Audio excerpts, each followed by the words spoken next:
Hello दोस्तों, आज हम देखेंगे फिजिक्स के मोस्ट इंपोर्टेंट क्वेश्चन जो कि सभी परीक्षाओं के हिसाब से महत्वपूर्ण है, इसलिए पूरा वीडियो देखें। आइए शुरू करते हैं। बिजली के बल्ब से हवा पूरी तरह से क्यों निकाल दी जाती है? टंगस्टन तनु के उपचयन को रोकने के लिए। एक विद्युत सर्किट में एक फ्यूज तार का उपयोग किया जाता है सर्किट में प्रवाहित होने वाली अधिक विद्युत धारा को रोकने के लिए।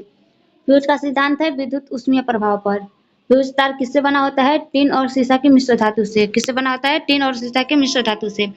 अगला टॉपिक है ऊष्मा। आइए उसमें एक मोस्ट इंपोर्टेंट क्वेश्चन देखते हैं। शीशे की छड़ जब भाप में रखी जाती है तो उसकी लंबाई बढ़ जाती है, परंतु इसकी चौड़ाई अव्यवस्थित होती है।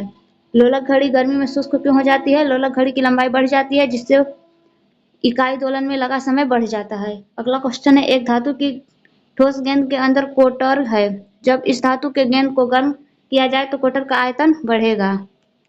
आइए अगला क्वेश्चन देखते हैं। जब किसी बोतल में पानी भरा जाता है तो उसमें जमने दिया जाता है तो बोतल टूट जाती है। क्यों? क्योंकि पानी जमने पर फैलता है। अत्यधिक शीत ऋतु में पहाड़ों पर पानी पाइपलाइन फट जाती है। पानी की पाइपलाइनें फट जाती हैं। इसका कारण है पाइप में पानी जमने पर फैलता है, इसलिए फट जाती हैं। सतह का पानी बस जमने ही वाला है। झील के अतःस्थल में जल का तापमान क्या होगा? 4 डिग्री सेल्सियस। कितना? 4 डिग्री सेल्सियस। बर्फ बनी झील के अंदर मछलियां जीवित रहती हैं। क्यों? क्योंकि झील की तली पर बर्फ नहीं जम पाता, इसीलिए। अगला क्वेश्चन देखते हैं। बर्फ पर दाब पड़ने से इसका गलनांक घट जाएगा। क्या घट जाएगा गलनांक? द्रव तापमापी की अपेक्षा गैस तापमापी अधिक संवेदी होता है, क्योंकि गैस द्रव की अपेक्षा अधिक प्रसार करती है। दूर की वस्तु जैसे सूर्य आदि का ताप किस तापमापी के द्वारा मापा जाता है? तो पूर्व विकिरण उत्तपमापी द्वारा। किस? सूर्य की ऊष्मा पृथ्वी पर किस प्रकार के संचार माध्यम से आती है? विकिरण द्वारा। केल्विन मान से मानव शरीर का सामान्य ताप होता है 310। कितना ताप होने पर पाठ्यांक सेल्सियस और फ़ारेनहाइट तापमापियों में एक समान होगा? 40 डिग्री सेल्सियस। 40 डिग्री होने पर। न्यूनतम संभवतः ताप है 273 डिग्री सेल्सियस। अच्छे उत्सर्जक अच्छे अवशोषण होते हैं, यह नियम किरचॉफ का है। थर्मस फ्लास्क में ऊष्मा का क्षय रोका जा सकता है चालन, संवहन व विकिरण से। अगला क्वेश्चन देखते हैं। थर्मस फ्लास्क की आंतरिक दीवार पर चमकीला होता है। आंतरिक दीवारें चमकीली होती हैं विकिरण द्वारा होने वाली ऊष्मा हानि को रोकने के लिए। दिन के समय पृथ्वी समुद्र के जल की अपेक्षा बहुत जल्दी गर्म हो जाता है, क्योंकि जल की विशिष्ट ऊष्माधारिता काफी अधिक होती है। मोटर गाड़ी के रेडिएटर को ठंडा करने के लिए पानी का प्रयोग किया जाता है, क्योंकि पानी की विशिष्ट ऊष्मा अधिक होती है, इसलिए। एक मनुष्य का तापक्रम 60 डिग्री सेल्सियस है, तो इसका तापक्रम फ़ारेनहाइट में क्या होगा? 140 फ़ारेनहाइट। कितना? 140 फ़ारेनहाइट होगा। अगला क्वेश्चन देखते हैं। किसी मनुष्य के शरीर का सामान्य ताप होता है 58.6 डिग्री फ़ारेनहाइट।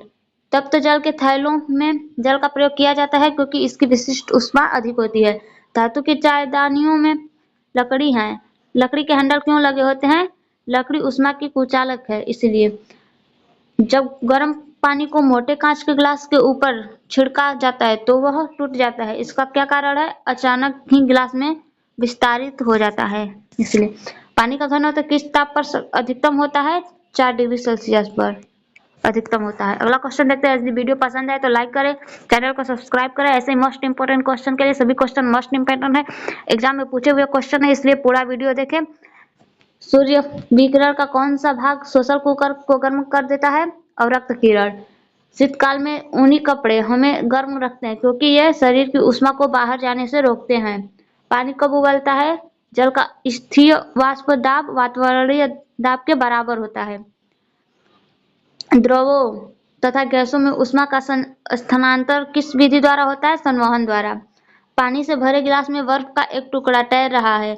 टुकड़े के पूरा पिघल जाने पर गिलास में पानी का तल अपरिवर्तित रहेगा। आणविक संगठन के द्वारा ऊष्मा का संप्रेषण क्या कहलाता है? संवहन। आइए अगला क्वेश्चन देखते हैं।